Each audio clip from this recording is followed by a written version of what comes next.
পারস্য উপসাগরের উত্তপ্ত ভূরাজনীতির মাঝেই ইরান এমন একটি আড়িপাতা সিস্টেম তৈরি করেছে যা শত্রুর যে কোনো নড়াচড়া মুহূর্তে শনাক্ত করতে সক্ষম।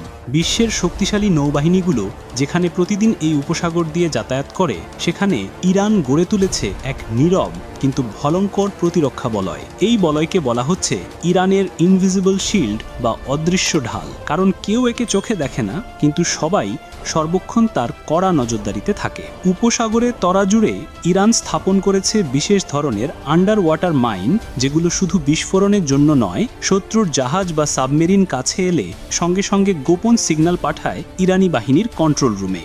এই মাইনগুলোকে অনেক সামরিক বিশ্লেষক সাইলেন্ট গার্ডিয়ান বা নীরব প্রহরী বলে থাকেন, কারণ এগুলো সমুদ্রের তলদেশে ঘাপটি মেরে চুপচাপ থাকে, কিন্তু শত্রুর বিন্দুমাত্র নড়াচড়াও এদের নজর এড়িয়ে যায় না। তবে বিষয়টি এখানেই শেষ নয়, বরং আরও গভীর।